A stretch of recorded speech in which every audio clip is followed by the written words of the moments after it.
Hello. I thought I'd do a 2-for-1 review, since these are two related items.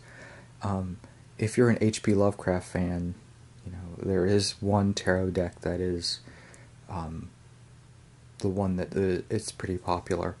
It's published by Nemo's Locker, and it's typically a limited edition. I have the 4th edition. The 5th edition is coming out December 2017.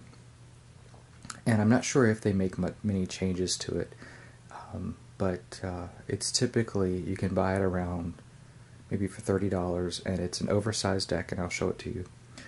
But one of the things I do have is one of my favorite H.P. Lovecraft editions is the Knickerbocker Classics, and this one is the Racepoint Publishing. This one came from the UK. You can buy it now. You can buy it at Amazon. But the really cool thing is, it's just a beautiful edition. You have this lovely slipcase, and then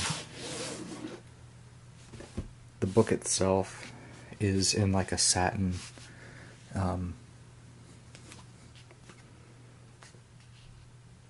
and it has a this really nice ribbon on top, which is gray, and it's the pages are fairly thick. It's not the onion skin paper that really shows how cheap books are, and it even smells kind of good. It has a nice smell to it, but it's a really nice edition. Here's the bookmark. And this is the complete fiction of H.P. Lovecraft.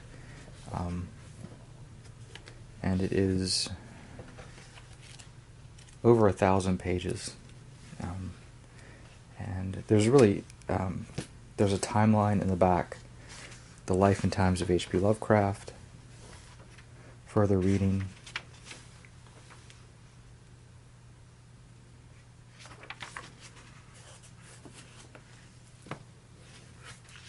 And of course there's a picture of Lovecraft there. And yeah, this came out, it says 2014, but it is, I think, yeah, it's been out a few years, but it's still in print. You have an introduction, which is written by Eric Carl Link.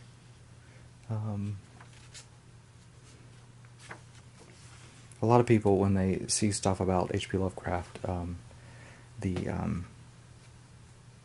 of the people that writes about him is Joshi, or some people say Yoshi. He isn't a H.P. Lovecraft scholar, but some people don't like his point of view, and it's nice to see fresh people writing about H.P. Lovecraft. But yeah, this book, it's a great book. I know that Barnes & Noble has their own cheap leather-bound edition. That's great and all, but yeah, I kind of like the nicer. It's a nice sturdy book. It's a beautiful slipcase, and I just wanted to show that since it is related to this deck. So here is the box, and it is sort of a monotone deck, and the box is, let's say it's substantial. It's I mean, it is cardboard, nothing fancy. It's not lined, and it is a limited edition deck. And usually when you get the deck, it comes with a card. So this one is $7.49 of 1,000. I think each edition is 1,000. And then it's signed by Nemo, so it's a signed deck, and it's a great deck, especially if you're an H.P. Lovecraft fan. I bought this directly through Nemo's Locker. They're the people that make it and sell it, and yeah, I think I paid $35 for it. And They have the Fool, the World on the front, the Fool in the back. I'd be interested if there's any changes to the 5th edition. So, the back is somewhat reversible. Actually, it is, well, because you have these two things. It's not as reversible as, but if you're not paying attention, it's not a big deal. The cards slide very easily. I mean, they slide very well. The card stock itself is pretty substantial. I mean, it gives, but yeah, it's nice, glossy, and yeah, it kind of has a nice feel to it. And I like the size of the card. The size of the card is it's a handful. It's wide. A lot of decks are not, they're not wide. They're long, and that's a little different. So let's go through the cards, and you'll notice some of the creatures from the H.P. Lovecraft mythology pictured in them, and I don't know the names of everything. Of course, everybody knows Cthulhu, and he's popular, but there's also lots of other minor characters. So if you notice, it has this yellow over... It's yellow with like a almost a pen and ink drawing, and each card is titled underneath with symbols. And then there's a lot to look at. Each card is very intricate and ornate. And I notice I have not shuffled this stack, and that's good.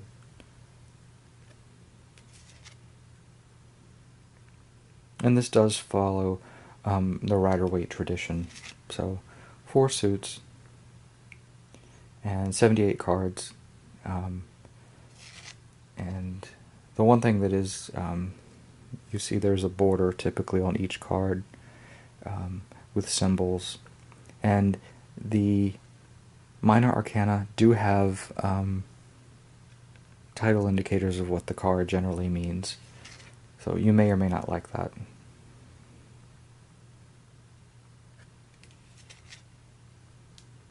And of course, this is an artist's interpretation of H.P. Lovecraft mythology as depicted by the tarot.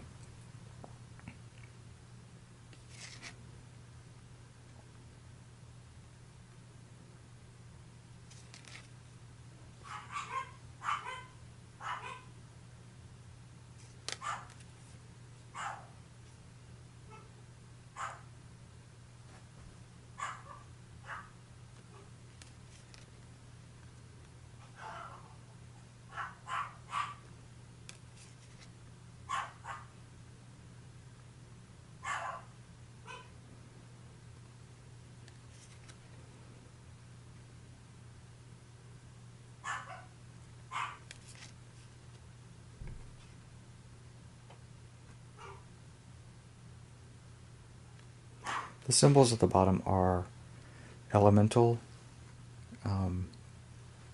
planetary, and zodiac.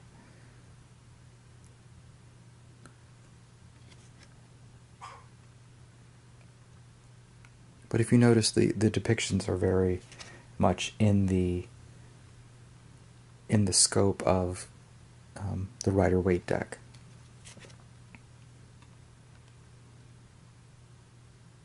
But they're interpreted with, to be honest, I expected the cards to be a little more involved in the H.P. Lovecraft mythology, but it seems like it's more, they really put more effort into the major arcana instead of the minor arcana. And this this is pretty much a theme deck. So for a theme deck,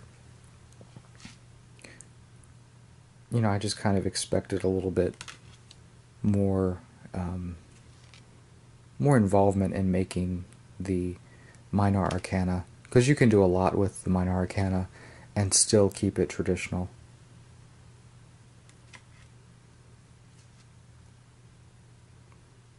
And everybody loves to play with the major arcana because it's the one people pay attention to the most. But you know, some of the cards, this one you can definitely, there's, you know, a sea creature, another sea creature.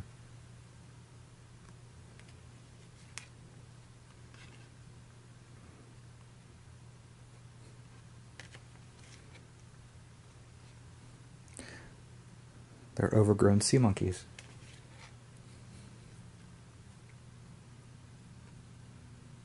I remember having sea monkeys when I was little, and you know, you keep them for 2 weeks, the water gets cloudy because you overfed them, or they're not, you know, who knows what happens. And, you know, you really think, if you're little, that they look like those little pink people on the front. And you could even buy, like, I think, some type of ball they could play with, and it basically, they would just bite it at these little brine shrimp. Would bite at this ball, and you think, oh, they're playing with it. They even had a deluxe kit with like a light at the top and the little thing, you know, and it had the little magnifying windows in it. They never lived very long. I don't think you can buy sea monkeys anymore.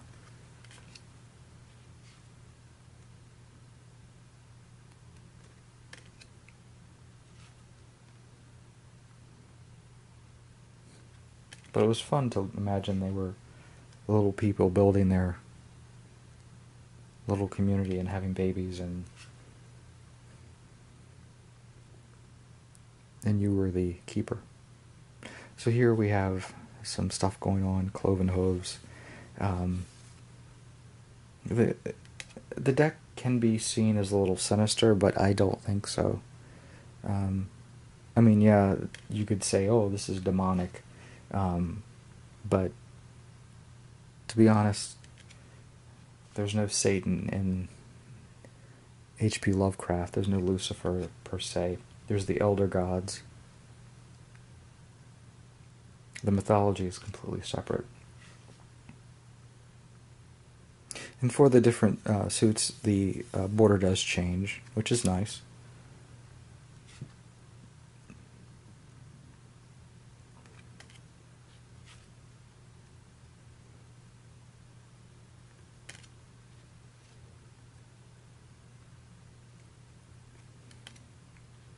We've jumped from sea monkeys to goat people, or imps.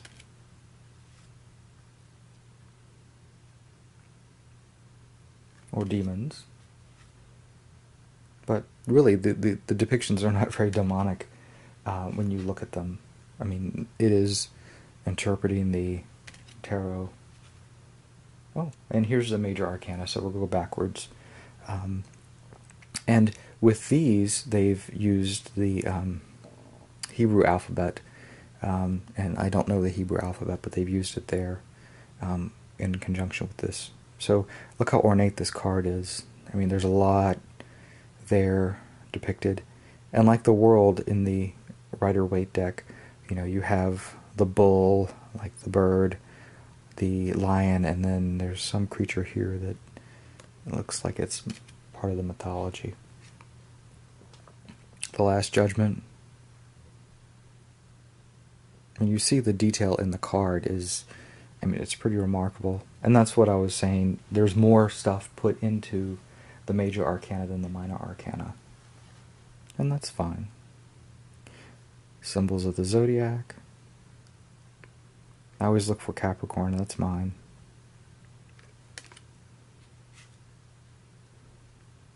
The moon. I do like the fact that it really is only 2 colors. You know, it's nice. You can concentrate on, you know, the symbolism in it. Also, all the major arcana say Nemo at the bottom. So the artist, it's not awful, it's just it's there. So obviously Nemo's very proud of the major arcana. The devil, of course, looks like a devil. He does have, there's an erect penis right there. So Bahamut, it mirrors Bahamut.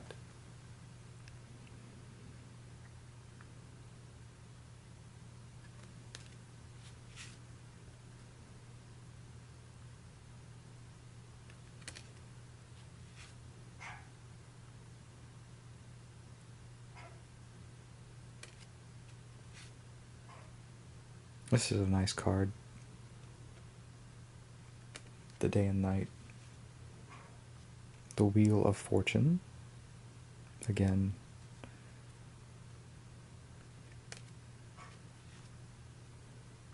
The Hermit. Cerebrus. Hourglass. It's more like a Father Time card.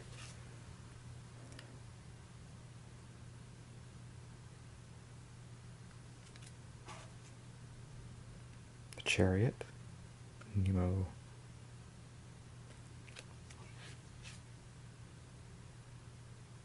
Gemini.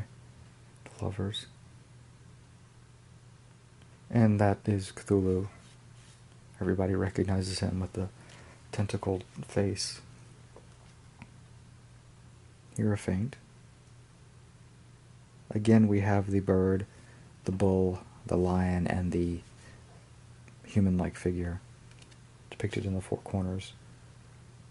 The Emperor, Cthulhu himself. He should have been, I think, a lot bigger. I mean, he's a massive creature. The Empress. Look, there's two moons, like it's another planet. The High Priestess. Very much like an Aeon card. Or Shiva.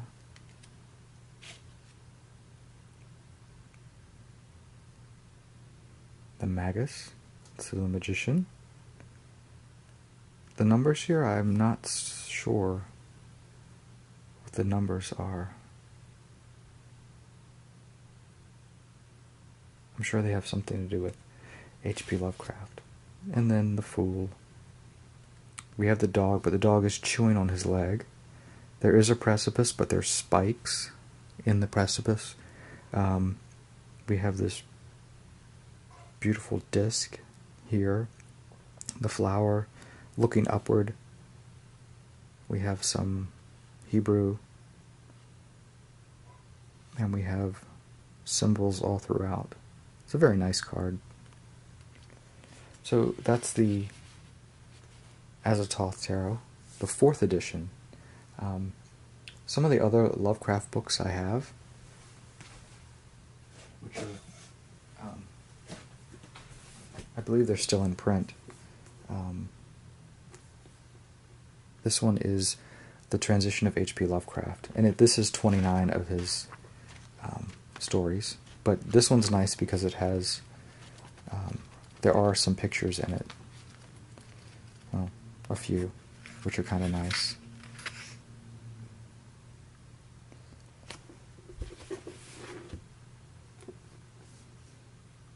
The Dream Cycle.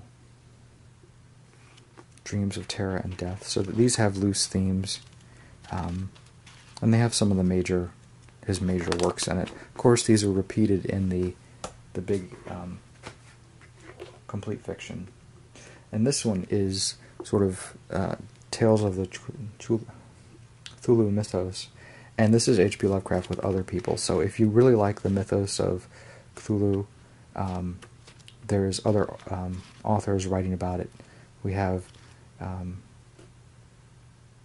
Richard Lepoff, Stephen King, Philip Jose Farmer, Joanna Russ, Colin Wilson, Brian Lumley, Fritz Lieber, Henry Kuttner, Albert Bloch,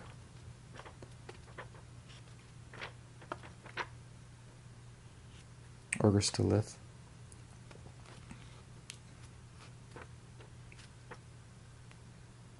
Frank Belknap Long, Robert E. Howard, Clark Ashton Smith, and there's a couple of by H.P. Lovecraft. Yeah, Hunter in the Dark, Call of Cthulhu. I think that's it of Lovecraft. So it has a bunch of, but it's sort of in the tradition. Some of these they somewhat hit on the mythos, and some I don't understand. If it's like, it's very it's almost off on a tangent. like it could exist in that world, but not really. It's an okay book. But anyway, that's my review of the complete fiction of H.P. Lovecraft by the Knickerbocker edition and the Azathoth Tarot 4th edition.